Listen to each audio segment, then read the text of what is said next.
What's going on here then? Can't you see? I'm battling against these 6 wands. 6? Well, at least it's not a battle against the odds.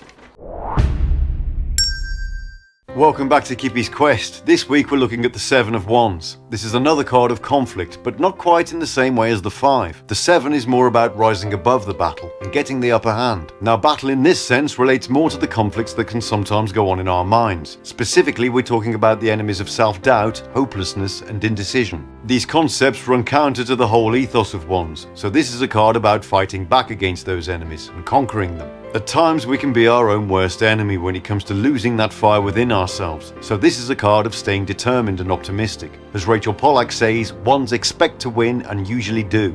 Moving on to the cards themselves, the Marseille Sforza are staying true to their tried and tested formula. The poor fella on the Solar Busker card looks like he's having a hard time, although at least he's managed to keep his underpants on and he's not bearing his arse this time. In the Wade Smith card, we can see this idea of getting the high ground in battle. Wade says a young man on a craggy eminence brandishing a staff.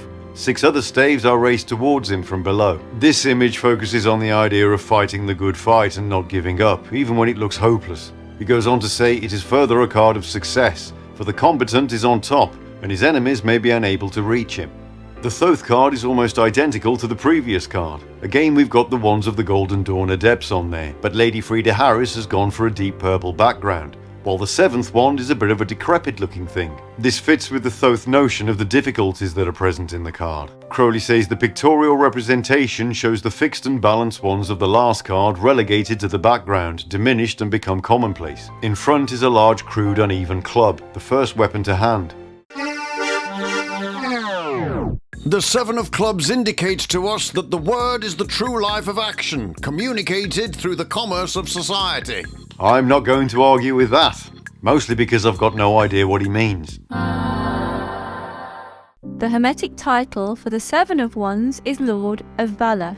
There is some discrepancy between the Wade Smith and the Thoth Tarot regarding the specifics of this card, but if we look into it, we can see that they are barking up the same tree. The dictionary definition of valor is great courage in the face of danger, especially in battle. Now, I think that Pixie did a fantastic job of illustrating that concept. Rachel Pollack says this is a card of conflict, but here we see the battle itself, and the effect is exhilarating. The Thoth Tarot seems to focus more on the struggle itself, but the idea of valor is still in there. Crowley says the army has been thrown into disorder. If victory is to be won, it will be by dint of individual valor, a soldier's battle. So I think that in both meanings we get the general idea of someone who's outnumbered but managing to beat the odds and come out on top. The 7 of Wands corresponds to the Leo zodiac sign and to the planet Mars. So we've got Mars in Leo this time. This is a good combination. We've got the energy and action of Mars paired with the confidence and drive of Leo. This can manifest itself as the will to push forward in the face of adversity, which is what this card is all about. Another important aspect of Leo is the desire to create. And if you're a creative person, I'm sure you can relate to having times of self-doubt, indecision and hopelessness. Mars in Leo can be just what the doctor ordered at times like this, finding the strength within ourselves to be confident in our abilities. The 7 of Wands resides in the world of Absolute and sits at the 7th Sephiroth of Netzach on the Pillar of Mercy. The name of this Sephiroth translates to victory. So written Netzach this time. This is the Sephira of emotions and instincts. Netzach is the first Sephira in the triad that makes up what's known as the mundane triangle. This is the lowest triad on the tree and sits just above the lowest Sephira of Malkut. Netzach is associated with emotions, desire and passion. According to Dion Fortune, the Hebrew title of the 7th Sephira is Netzach, meaning victory. Its additional title is Firmness, which carries out the same idea of masterful and victorious energy. The 7 of Wands herb is wild ginger. This can be burned to repel insects and is also attributed to a lack of potential. What? But what does it all mean? When the 7 of Wands appears, it's generally taken as a sign of fighting back against challenges. Now, these can come in the form of physical problems like disagreements with people. However, this card is more concerned with the effect that those issues can have on us in a mental capacity. Wade says divinatory meanings. It is a card of valor, for on the surface 6 are attacking 1, who has, however, the vantage position. At times we can feel like everything is an uphill struggle. We're not seeing the results that we're working so hard toward, and that can manifest itself as a feeling of hopelessness. Like we're pushing against a brick wall and getting nowhere. The Seven of Wands is telling you to get above those feelings so you can see the bigger picture. The idea of indecision also plays a big part in this one. When we lose focus, we often get to a point where we can't see the wood for the trees and can easily find ourselves overwhelmed. At times like this, it's difficult to know the best way forward, but when we think about the energy of Wands, we can always reframe this struggle as the thrill of fighting back. According to Rachel Pollack, as implied in the picture, the person is using the excitement of conflict to rise above uncertainty and depression.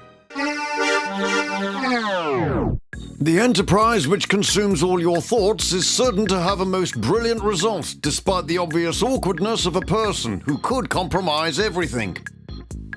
What? I haven't even done anything. When it is for a young person that one reads, this tarot announces that several of his friends will take care of his marriage. Right. Not entirely sure what he's driving at there, but hey, who am I to judge? It announces an interview with an influential person who will respond to your request by throwing you a full glass of holy water from the courtyard. Thanks. What was this for exactly?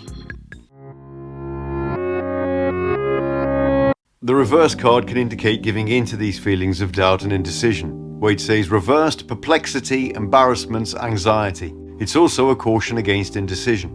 This is a concept I've found across all the definitions of the reverse card. Rachel Pollack says reversed indicates sinking into anxiety, indecision, embarrassment. As you can see, embarrassment also comes up quite a lot. This can be the fear of failure and the embarrassment that would cause. Now, it's important that we don't take a fatalistic view of this and start thinking that we're doomed to lose the battle against these things. I've always liked to look at the negative aspects of the cards as a warning, and as the saying goes, forewarned is forearmed. As I said earlier, indecision can come from a feeling of being overwhelmed, so a good way to counteract that is to try and look at your situation objectively. What are the individual problems that you're facing, and what can you do to overcome them? You'll feel much better when you've got a well thought out strategy in your mind to deal with these issues. If chance makes this tarot appear in the reverse, it would encourage you to have less indecisions in your projects. So even Italia agrees. We're all on the same page for this one.